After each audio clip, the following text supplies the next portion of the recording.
All right, Cecil. So this first story comes from ProPublica, using Facebook's own data to understand the platform's role in January 6th. So this is a long form article. All ProPublica seems to be. Just outstanding. But what really grabs hold of me is not the fact, because we've talked about this before. It's not the fact so much that Facebook and Facebook groups were essential sources of spreading disinformation and misinformation. We've talked about that. That's fucking established science, right? Yeah, right. But when ProPublica teamed up with data scientists from the Washington Post, they were able to pour through these Facebook groups and the data from these Facebook groups and identify about 650,000 posts from these Facebook groups. And as you read this ProPublica article, and go to our site and check it out because it's really worth reading. The thing that like jumps out to me, Cecil, is this is data collection and data management and data science that can be done by ProPublica.org and Washington Post, who have vastly less resources than Meta. They used interns, man. They used interns, and they had a system, and their system was essentially to create some sort of weeding algorithm. It would figure out a way to take posts that they thought were damaging politically, misinformation posts. I mean, blatant misinformation posts. Just bullshit. Bullshit posts. Just straight bullshit. And they would take them and separate them out. And they erred on the side of, because they had to go through so many of them, they erred on the side of, we'll play it safe, right? They hired meaning letting more pass rather than less. Way more. They played it safe. So there's 650,000 an undercount. Yeah, that's even say that at the end of the article. It's an undercount. There's a possibility that the 650,000 posts is an undercount.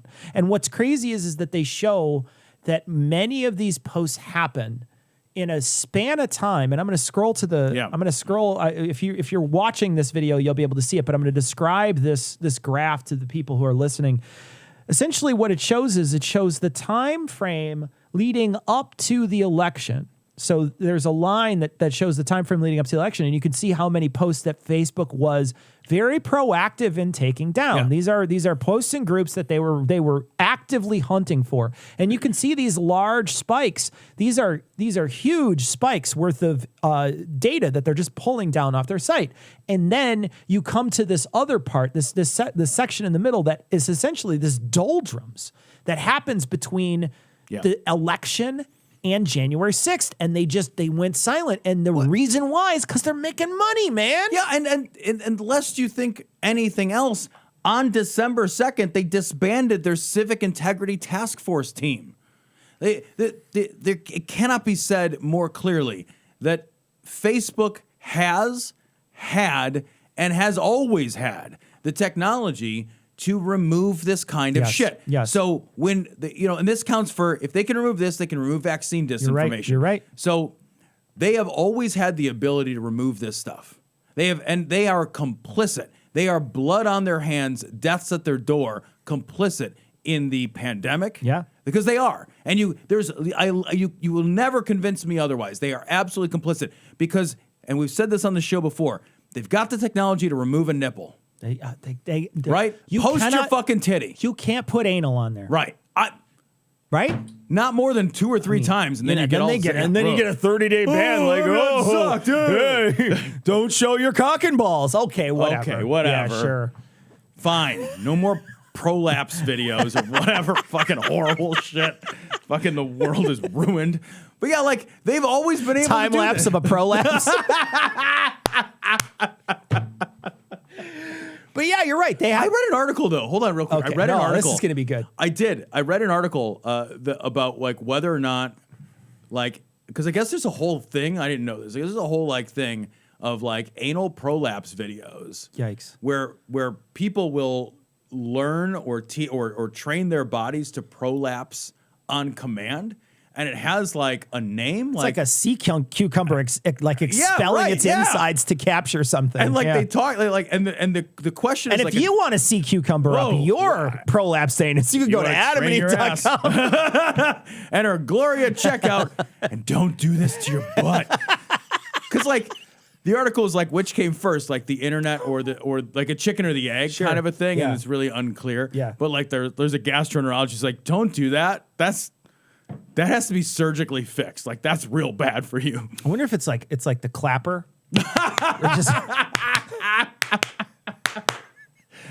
I'm just reading this article. Pavlov's prolapsed anus. It just starts salivating when you ring a bell. Do you know what it's called? Oh, I can't. Cherry butting.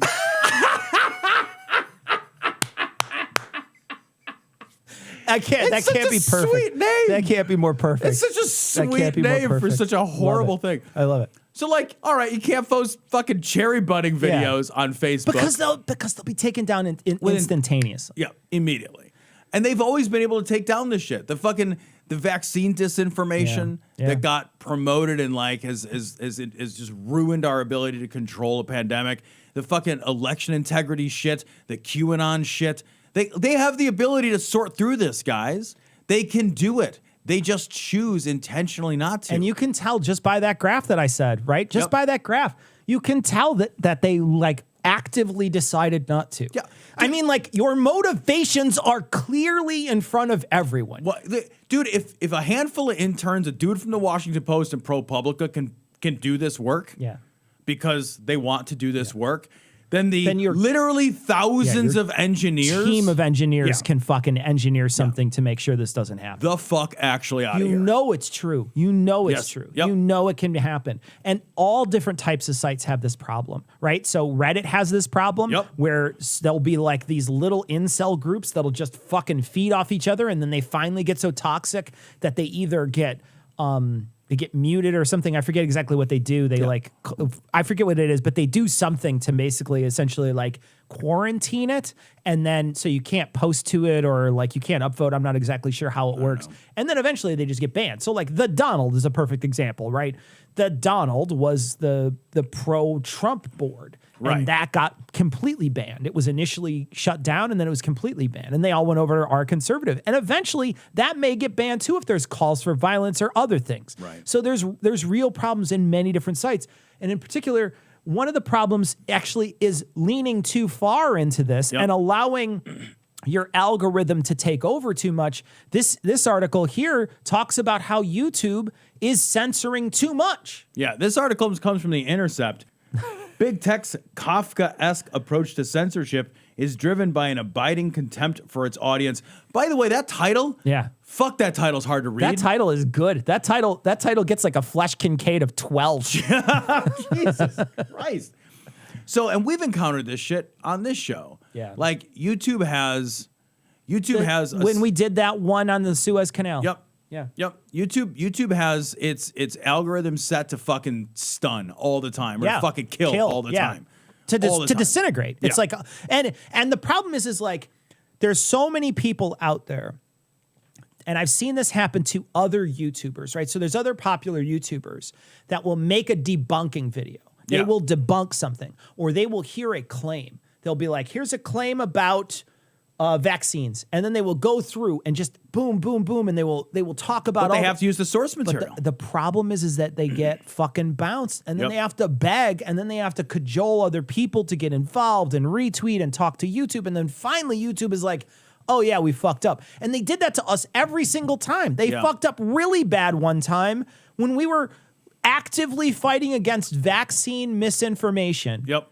And they were like, no, we're taking you off because you guys were making health claims. And we're like, we're not making health claims. No, we're citing articles that are making health claims that are saying these people are crazy. Yep. Yeah. And again, YouTube has the technology to do this right. And the reason you know that, and the Intercept article does a good job of pointing this out, is they don't take down all kinds of other evil, dangerous shit. Right? So there's all kinds of other evil, dangerous, liar bullshit all over YouTube. Yeah. It's full of that kind of garbage. But they basically just have the clumsiest, laziest fucking algorithm possible. Yeah. And they do it, I think, because they can. Yeah. Like, and I was thinking about this, like, why invest more resources to get it right?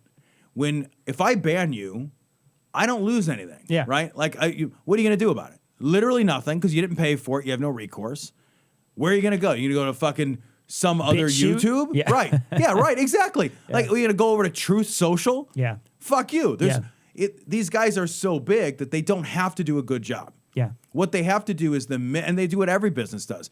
you sell everybody the minimum thing that people will buy. Yeah. And then you staff to the minimum level. And that's what they're doing. They're letting an algorithm run it. And the problem is that when you're so indiscriminate, right? So there's two sides of this. When you're so indiscriminate that you don't do anything, you get the Facebook problem. And the Facebook problem is that everything, it's just a fucking Wild West, everything's allowed. The problem with YouTube is that they're taking down things that are saying this is terrible and here is why it's terrible, right? So they take down things in this particular article. They're taking down this guy who's basically played Trump's speech and then derided him the whole time about all the lies he tells in this speech. And then they're like, they took it down. They took it down like it stopped the steal shit. It's like he's using the source to debunk the source. And that takes away from the power of the people to stop these messages where they live. Yep. And so both sides of this, you got to have a good middle ground. This is why we're fucked, right? This is exactly why we're fucked. It's because over here you've got Facebook where everything fucking goes, you know, except for a fucking titty or whatever. Sure. But everything goes over here on Facebook until they, you know, decide for a half a fucking minute that they're going to have civic integrity task force, and then they disband their civic integrity. God, like, because you're like, oh, I guess we don't need civic integrity anymore. That's something we're just, hey guys, you know, turns out civic integrity isn't something we need anymore. We can dust off our hands. Right. Well, now that we're 100%. Well, civically integrated.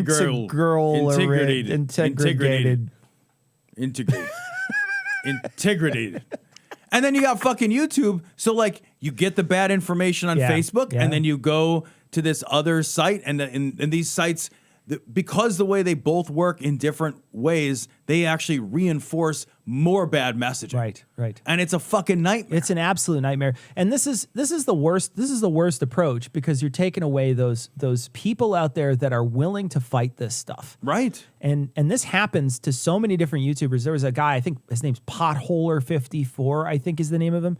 And he's been taken down multiple times just doing debunking videos. Which is fucking bullshit. You would think that there would be some kind of we've done this 6 times escalation process. Right. You would know, like you would have the guy's number at this point. You could just text him. Right.